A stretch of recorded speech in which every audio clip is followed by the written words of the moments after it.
जैसे होली है ना, तो लोग होली में कहते हैं कि साल भर तो नहीं पीते लेकिन होली में पी ऐसे।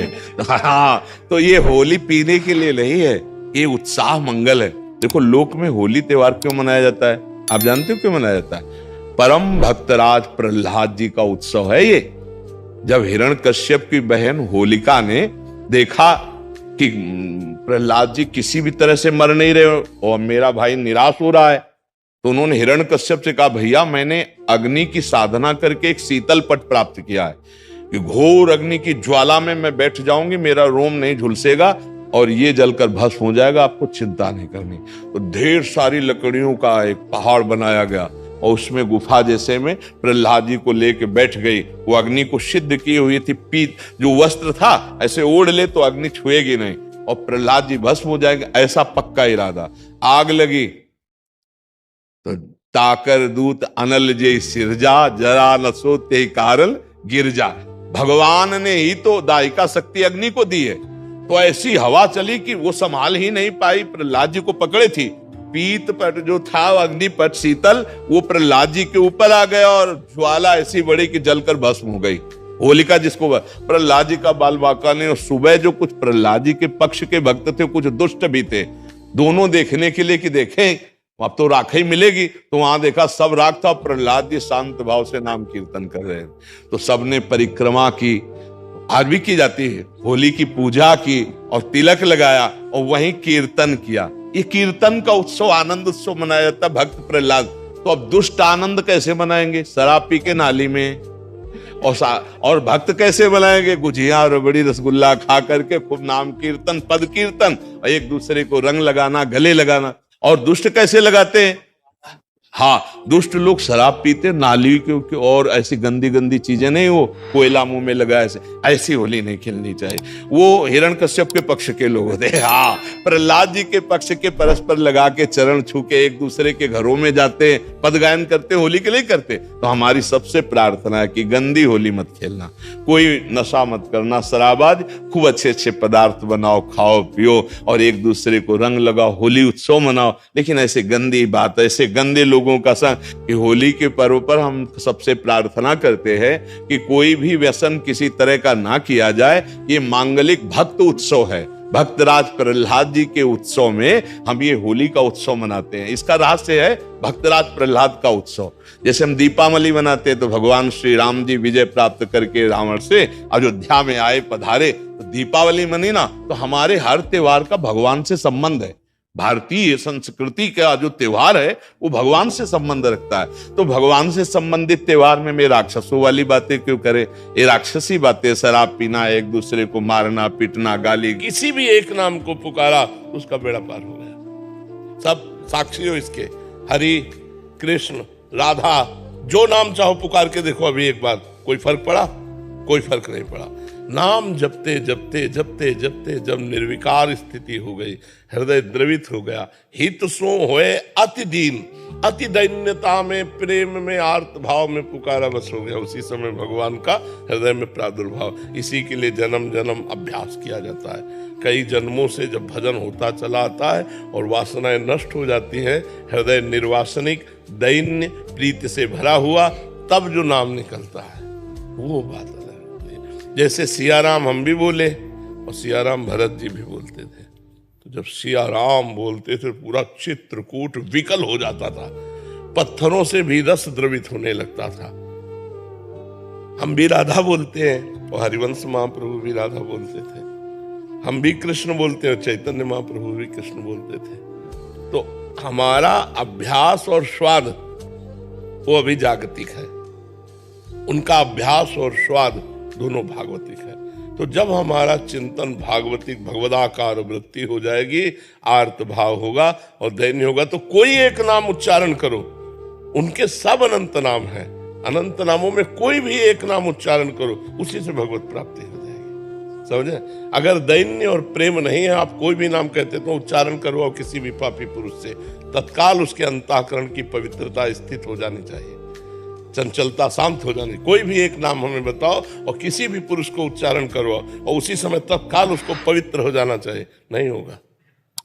क्यों? क्योंकि बार बार जो हमारे अंदर दुर्वासना मम सदा परिकर्षयन्ति, जो दुर्वासना है, उसीलिए कहा गया है सातु दीर्घ काल निरंतर सत्कार सेवितो दृढ़ भूमि।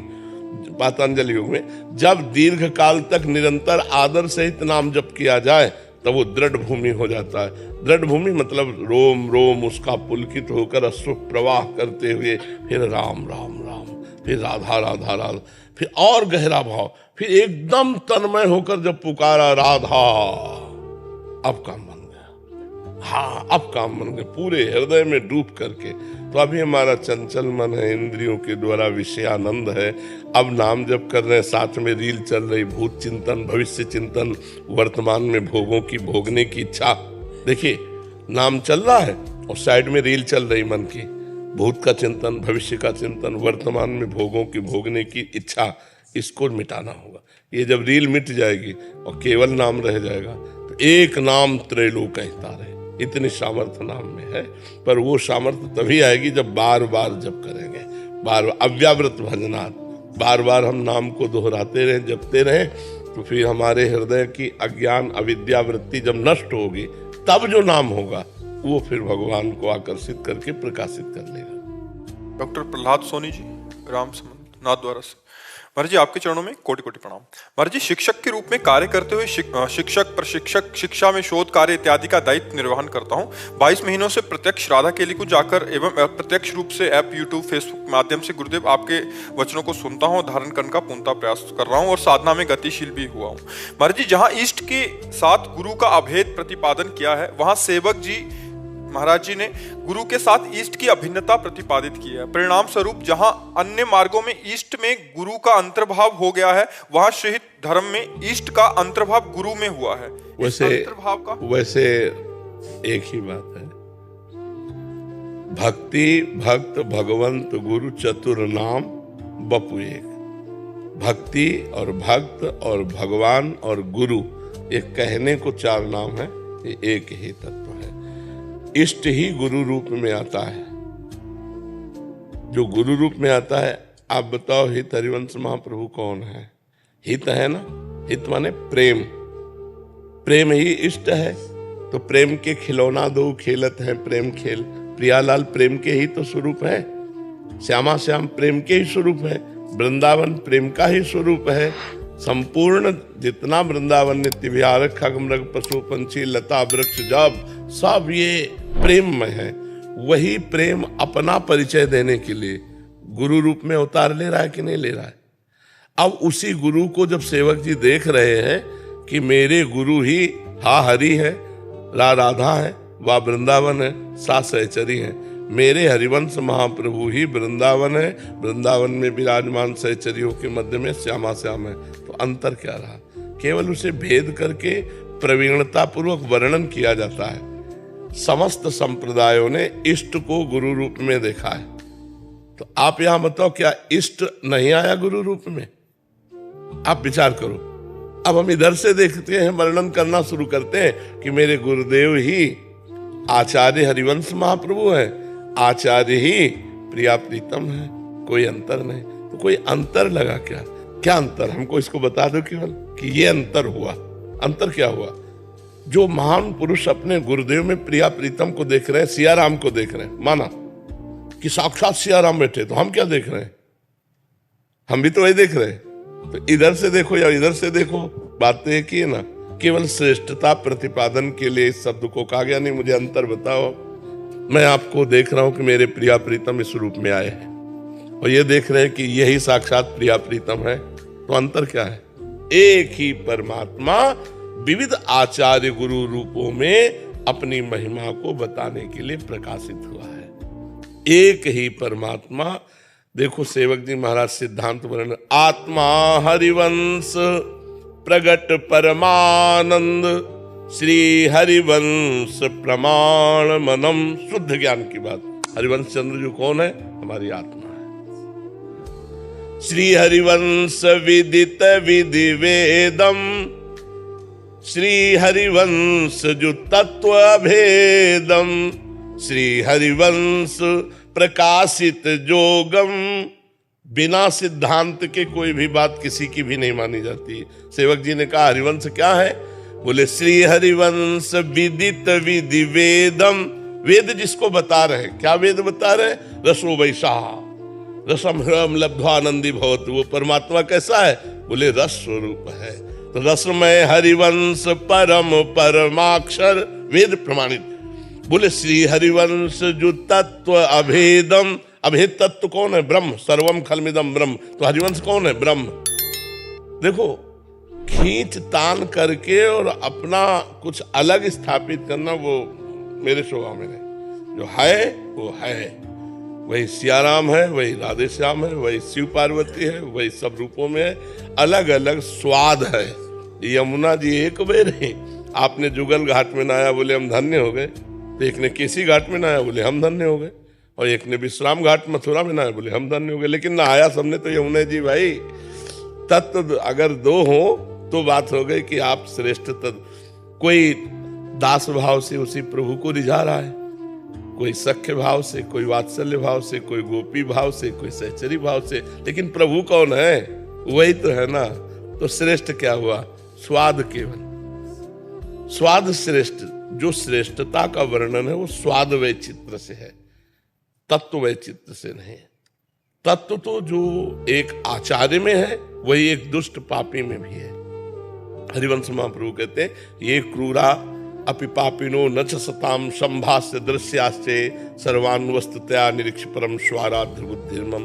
जो क्रूर है, पापी हैं, दुष्ट हैं, जो संभाषण करने योग्य नहीं है, उनमें भी मेरा श्री राधा वल्लभ लाल विराजमान है। ये मेरी दृढ़ मति है। स्वरूप कैसा होता है, उसको धारण कैसे कर? कौन सा स्वरूप? इष्ट का गुरु में, इष्ट में गुरु का।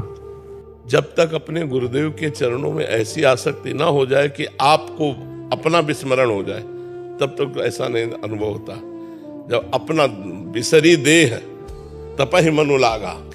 जब देह की सुधि, पांचों भूले देह सुधि, प्रथम भाव तन अप बदल करे बपूजू अलंकृत, व्यासवन प्रसाद देह मानसी गढ़े चित। जब चतुरासी जी के गायन में और निज मंत्र के जप में इतनी तन्मयता हो जाए कि शरीर शुद्ध छूट गई, तो वही गुरु पूरा वैभव प्रकाशित हो जाएगा वृंदावन का। थे थे बचन मिथुन मुख निसरत, सुनि सुनि देह दशा किन भूलो। ये प्रियालाल के रस लीला का गायन करते करते ऐसी तन्मयता हो जाए, कभी 1 मिनट शरीर को भूल जाओ। 1 मिनट नींद के अलावा। नींद में तो सब कोई देहातीत रहता है लेकिन जागृत अवस्था में देहातीत अवस्था 1 मिनट, तब बात बने। गुरु का स्वरूप और आपके स्वरूप में इतना अंतर नहीं है। आत्मा एक ही है। लाख घड़े हैं, लेकिन उनमें जो प्रतिबिंब पड़ रहा है वो घड़े के अनुसार बड़ा छोटा दिखाई दे रहा है, लेकिन वो एक ही सूर्य का है। तो ये चींटी में और हाथी में एक ही आत्मा है। घड़े के अनुसार प्रतिबिंब बड़ा छोटा दिखाई देता है, लेकिन आत्म तत्व तो एक ही है। वही परमात्मा है। एक बात समझ लो, वही एक है। एको ब्रह्म द्वितीयो नास्ति। वही तुम्हारा भी स्वरूप है। सेवक महम, सेवक का जो स्वरूप है वो अहम है, मैं। वही सेवक का स्वरूप है। हमारा आपका स्वरूप क्या है? जो सेवक जी का स्वरूप है। सेवक जी का स्वरूप क्या है? जो हितजू का स्वरूप है। और हितजू का स्वरूप क्या है? प्रिया प्रीतम वृंदावन सहचरी सब खेलुली का है। जब बहुत सुलझे हुए दिमाग से देखो तो अब सबसे बड़ी समस्या है देह भान। इसको मिटाना होगा, देहाभिमान को मिटाना होगा। तो गुरुदेव की सेवा, गुरुदेव के द्वारा बताई हुई उपासना, निरंतर नाम जप, इससे सब ठीक हो जाएगा। गुरु उपासना में रत रहे और चिंता छोड़ दे और चिंतन करना लगे। कब मुझे स्थिति प्राप्त होगी? कभी ना प्राप्त हो। मुझे वर्तमान देखना है कि प्रिया प्रीतम के चिंतन में जा रहा है कि नहीं। जो हितजू ने आदेश किया है श्याम श्यामापद कमल संगी से रनायो, तो रसिकों की चरण रज रसिकों का संग और उनकी बताई हुई उपासना का रंग अपने आप रसिक बना देगा। और रसिक बन गया तो प्रियालाल भी रसिक है। प्रियालाल भी रसिक है। प्रियाजू जैसी हरिवंश रसिक रस जुवती, प्रियाजू भी रसिक है। और अधर अरुण तेरे कैसे दुराऊं, इस पद के आखिरी में जैसे हरिवंश रसिक नौ रंग पिया, लालजू भी रसिक है। रसिक रसिक रसिक, पहले रसिक की शरण और फिर रसिक, और जब रसिक तो पूरा रस समुद्र आ गया हृदय में। और ये सब देते हैं वही। अपना बस कुछ नहीं, अपना बस है जो उनकी कृपा से हम हरिवंश कृपा हरिवंश कहें, हरिवंश कहें, हरिवंश लाए, हरिवंश सुलाभ सदा तिनके।